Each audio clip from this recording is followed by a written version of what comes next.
So, you've seen Beechel squad wipe an overpowered clan single-handedly. Perhaps you've journeyed with Sir Winter on his quest to secure the north with his friend Snaff. You may have seen Faceless live off the land and watch with bated breath as the legendary Vertigo chased down the truth behind the Candleman.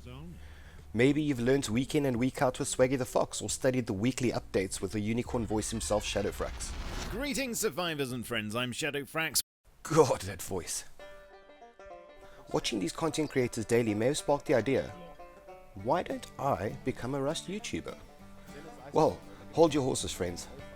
There's more to becoming a content creator than an hour-long session of play while the old record button is flipped on. I know this because I'm currently following the exact path, starting my tiny channel on the 19th of January and racking up a modest 500 subs since. I've laughed, I've cried, I've lost many hours of sleep on my journey. Your journey won't be easy, but I'm here to help with the bags. Here's my 10 steps on how to become a Rust YouTuber. Ask yourself, are you YouTube material? Sounds like a no-brainer, doesn't it? Whilst anyone can be a YouTuber, not everyone should be. You need to ask yourself some honest questions.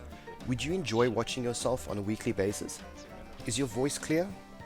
Do you have something unique to offer a visitor who already gets his Rust fix from great YouTubers like Vertigo?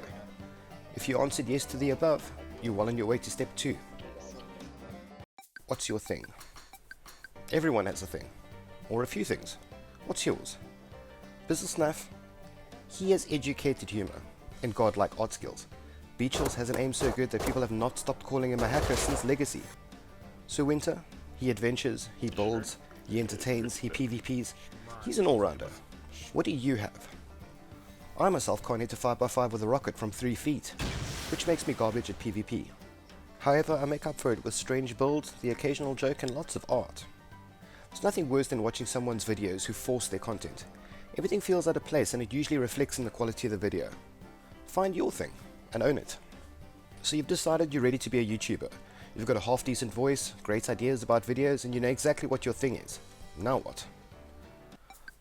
Hardware. What's your rig like?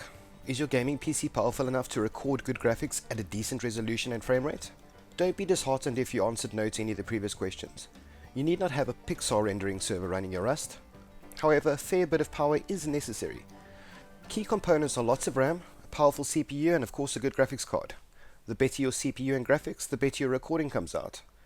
Crucially important is a decent amount of hard drive space. Good quality footage is quite large, so make sure you at least have a 1TB helping you out. I myself have an i7 4.4 GHz processor. Big shiny RAM thingies and a large fan card. I'm almost certain it's either the graphics card or an internal CD-ROM of some kind. More to the point, I set my graphics on medium and I recorded 720 to ensure that I have frames per second in the region of about 60. I could spruce up the res and add all the pretty graphics, but my FPS would drop, and I don't know about you guys, but I don't enjoy shattering visuals. Very off-putting. Software. You'll need all kinds of software to be a gangster pimp in the world of Rust YouTubing. Recording and video editing software being the main ones. Other software you may require are professional visual editing programs, team speaking programs that allow you to communicate with team members, voice recorders, and audio converters. I personally use OBS to record all my footage, and then I edit with Adobe Premiere Pro and use Discord and TeamSpeak to communicate during co-op style videos. Recording. Have you ever watched your favorite Rust YouTuber and wondered why their gameplay looks so much more fun than yours? Well, the simple answer is, it probably isn't. More often than not, I record for over 3 hours and nothing exciting happens. You may end up seeing a 10-minute video on my channel, but in reality, the 10 minutes of fun and excitement came from hours and hours of boring grind sprinkled with slight amounts of awesomeness. The main advice is to be yourself. Talk your head off. If you fumble while talking, just repeat yourself and fix it. Blah, blah. If you fumble while talking, just repeat yourself and fix it in the editing stage. See what I did there? If you're playing in a group, try not to play with more than 2 people in your Discord or your TeamSpeak, as it becomes a little too difficult to edit around constant rambling. The key is to always be recording when you're playing. You never know when something great happens, and it usually happens when you least expect it. Lights out, it's time for dastardly deeds, and we ain't talking about fucking. How you doing today, Mr. Flak? Gotta keep our eyes open for scumbags. Naked as the day he was born. So then where's the pants? What? Get you a pair of pants.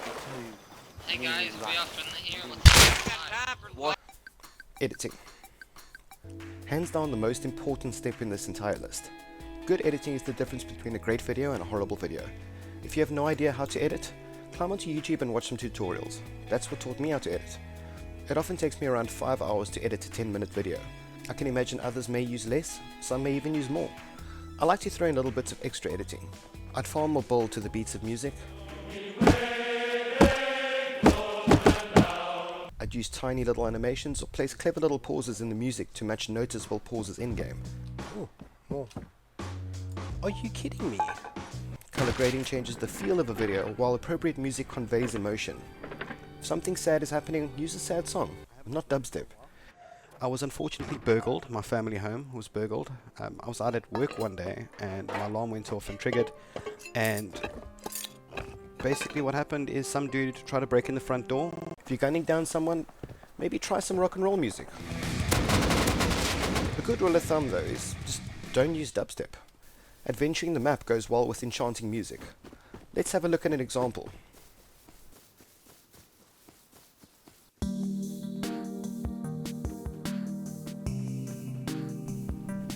The important thing to mention is music is copyrighted. So when choosing music, make sure you have written permission from the artist, or try searching the internet for royalty-free music. Upload consistency. Self-explanatory, but crucial. Often a person won't sub to your channel on the first video they watch of yours, so consistency is important to worm your way into their hearts. If you have work or school, try uploading at least twice a month. If you have no commitments, so your folks are rich and your basement is comfy, try uploading a few times a week. The viewers that subbed you love your content, so give them their fix on a regular basis. Advertising versus annoying. This part is tricky. It's the fine line between advertising yourself or being flat out annoying. You can have the best videos on YouTube, but unless you have people to watch them, you'll get nowhere. Point 9 and 10 will further build on this, but in terms of actual advertising, don't throw your content in people's faces. Post really impressive videos on forums, post them on Reddit. People get put off when begging for likes and subs. Be yourself, and if the video is good, people will click like. And if they click like, your video has a better chance to get recommended by YouTube suggestions to other us viewers, causing a snowball effect. An example of this would be my unrateable base build. While I only have 500 subs, the video got 3,000 views thanks to YouTube putting it in the recommended lists. It all boils down to quality videos that encourages viewers to click the like button. Likes equals more views. Social media. Not my favorite thing in the world. I don't have a personal or YouTube Facebook page, but it is important in growing your channel. Social media is not only good to get your content out there, but it allows you to see what other content creators are up to. It's a great place to interact with fans, get ideas, and to learn about important changes within the game. I have Twitter, and that allows me to speak directly to any of my favorite Rush YouTubers, as well as announce upcoming videos. Social interaction. Never become too big. I know once a YouTuber gets into the thousands of subs, it becomes more and more difficult for him to reply to all the comments. But a reply from your favorite content creator is heartwarming. I've personally responded to almost every single one of my comments that's ever been made on my videos. And whilst I can imagine when growing further it will become increasingly difficult to get to everyone, I hope that I stay on top of it for as long as possible. There isn't really anything better than sitting down after an exhausting edit and upload, and having fans comment their appreciation, and seeing their excitement at your reply. It's those interactions that will secure you a fan for life. And with a flooded Rust YouTube community, you need those loyal fans to carry you through to success. I hope my 10 tips will help you and guide you on your way to a successful YouTube career. If you have any further questions, feel free to tweet me at Mr. Flak86 and I'll get back to you as soon as I'm able to. If you enjoyed the video, you know what to do. Thanks for watching. Flak out.